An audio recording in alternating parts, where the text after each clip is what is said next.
This sketch was one of the very first drawings I made of Xintiandi, and it was done in 1998.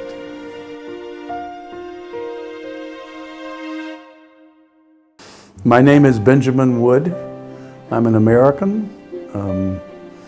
I came to China 22 years ago, 1998.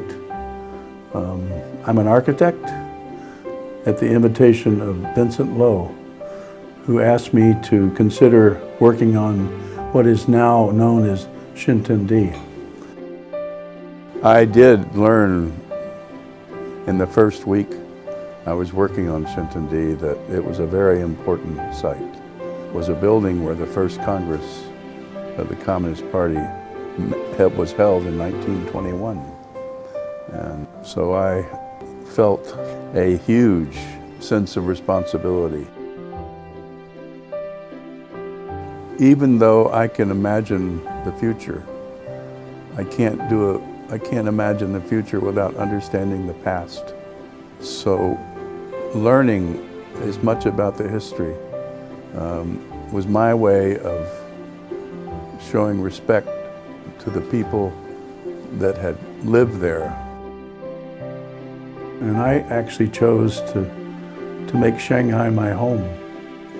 And it's the best decision of my life. When I came to China, it was the beginning of the largest urbanization of any country in the history of the world. In other words, more and more people were moving to the city. There were the hotels and the big restaurants, but there wasn't a place for people to watch other people. So I created Xintiandi so that the average ordinary person who lived in Shanghai or visited Shanghai could go to a place that felt both romantic and inviting, and you could sit and watch the world go by. And Xintiandi gave them a stage to show other people the kinds of decisions they were making about their life. You know, life is good in China right now. You know, just coming here makes you appreciate how far China's come in the last 50, 60 years. You know, it's come a long, long way. And Xintiandi is the best evidence.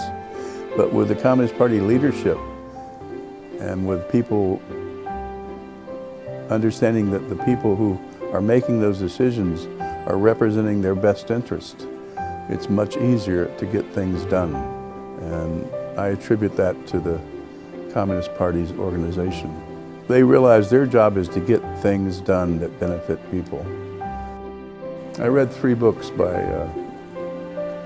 Xi Jinping. The first book I found to be fascinating because when he was in a very poor province, and I think he learned what it meant to be poor. And I think that's when he decided that he was going to someday help as many people, lift as many people out of poverty as he could. The other 2 books on how to give people a better life, those books played a big role in furthering my education about what it means to be Chinese. People learn from the history of China in the last 100 years is if you do something you truly believe in, it will come true. I love Shanghai. 好了，我是上海。